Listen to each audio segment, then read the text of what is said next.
So the first thing you see when you enter our basement is this set of the Divine Beasts from Breath of the Wild. This was the very first splatter paint project I ever did, and today I'm going to show you how to make your own. Hey friends, welcome. I've been making these pieces for about 2 years now. Started just making them as a way to distress, and now, I guess before the plague times, I would sell them at local conventions. Now I've moved them over to Etsy, but I still wanted to share how I make these because one, it's just so much fun, and who doesn't love throwing a little paint around? So my main supplies for these are a canvas board. You'll want something that can deal with X-Acto knife cuts being made for the masking process.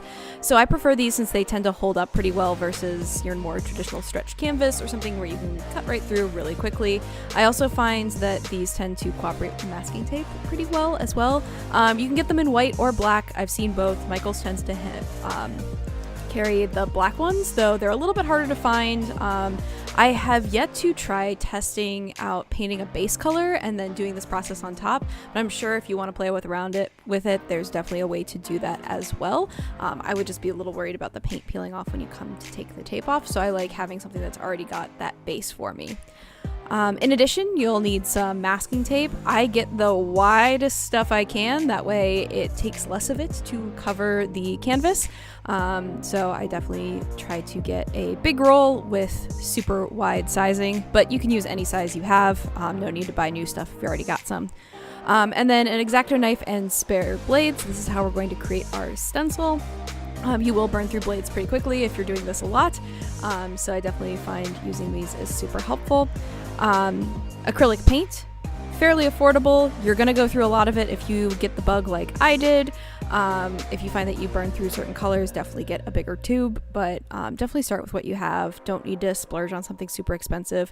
This is all about getting messy, quick and dirty, just fun art, so don't worry about getting anything super fancy.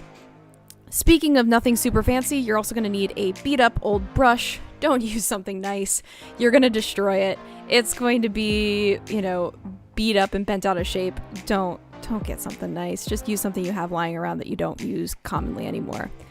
Some popsicle sticks. I know this looks a little weird. I find these super effective at helping you splatter your paint. You can use your fingers if you really want to, but you really want something firm to strike against because I was finding I was ending up with more paint on my hands than the canvas. So popsicle sticks are definitely a great way to go with that. And then finally, you'll need some kind of picking tool. I got this from a clay carving set that I had at one point. I think I got rid of all the tools but this one. But if you have like a toothpick or a pin, anything that you can use to kind of help pick your tape off the canvas without disturbing the paint is really what you need to go for. So to get started, you're going to cover the board with the masking tape. If you have an idea of where your design is going to be or how big it's going to be, you can just cover that point. But if you're not quite sure or you just want to be rather safe than sorry, just go ahead and cover the whole thing. It takes a little bit. I would definitely recommend overlapping the tape just a little bit so you don't have any gaps. You want a solid sheet of coverage so you don't have paint leaking through. And then for your design, there's a couple different ways you can go about this. If you have a sketch or a template you want to use, you can definitely use this carbon tracing paper. I use it a lot for designs that I do frequently or I use over and over again. I keep a template on hand and then I just tape the carbon tracing paper to the canvas board and draw over it. Or if you want to freehand it, you can just use a pencil to create the design you want. That's the method I'm going with today. I definitely recommend keeping your design fairly simplified. If you're using a ton of detail, it tends to get lost in the splatter paint, and then it gets harder to read your iconography. So keep with bold, simplified icons. I know with the Divine Beasts that I did, I actually combined some of the segments together because it was just cleaner to do blockier shapes than doing really detailed information. So you don't want to lose that crispness and clarity and understanding of what your design is. You want to lean on that negative space to define your iconography. And you can suggest borders and shapes by adding borders like I kind of do with the space between the hood and the body on this one. So if you do need like dividers, you just have to kind of think about what you want left behind that's going to be your kind of clean area. I also like to occasionally mark off what is going to be left behind, so it's really visible to me what I need to cut and what needs to be removed. Then you are going to take your X-Acto knife and cut out your design. You're going to want to cut through the tape, but not through the canvas. Again, why I use these canvas boards rather than a traditional canvas. So you don't want to dig too deep. And this is another downside to doing really detailed stuff, is sometimes that detailed stuff just ends up ripping off the canvas coating, and then you just have exposed cardboard, which is not good either. So you're going to cut out your design. And then after we've cut out our stencil, we are going to remove all of that excess tape to reveal our masking. And then we're finally ready to break out the paint and get messy. So after a bit of setup, apologies for my lighting here, I had to move away from my usual workspace to protect my electronics.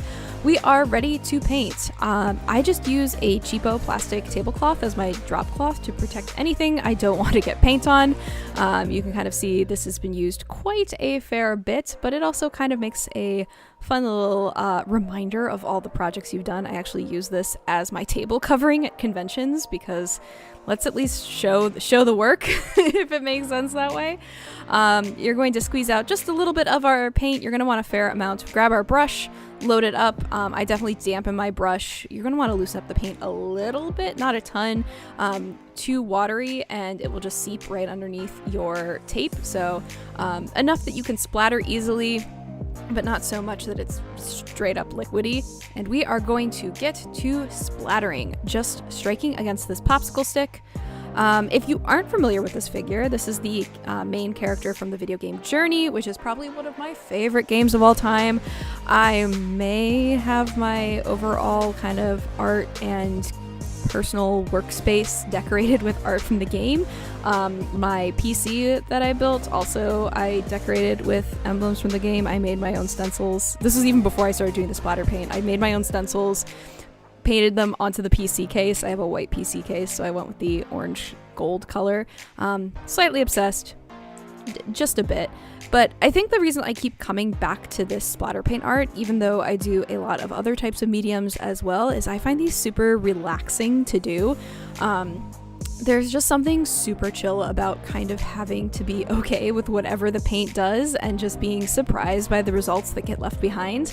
I think the process of carving out the stencils is a good way to get my brain focused on something just enough to keep it occupied and not straying away and going out crazy. And then when it's time to go splattering, I can kind of just let loose and have fun and not worry about everything being just so. I think it's good to have some of those perfectionistic tendencies and try to get something the way you want it. But for me, these are more about like just having fun and getting messy and not worrying about perfection all the time. Okay, we've gotten this paint where we want it. Now we're gonna just let it dry just a bit, not all the way. You wanna make sure you could still peel off the tape underneath, but you do want it enough that you're not gonna make a total mess when you take off the tape. This is the part you do want to be pretty careful with, so you don't smudge your paint into your masked off area. We want to keep those edges clean, and that's kind of where this picking tool will come in handy to get underneath the tape, peel it off, and then just discard. Try to keep your hands as clean as possible, wipe them as much as possible, to kind of keep things as clean as possible. Definitely the part that I would recommend is just taking your time, don't rush through it. And there you have it. It's our negative space splatter art. If you do give this a try, I would love to see it. Give me a tag over on Instagram at CherryScaryArt.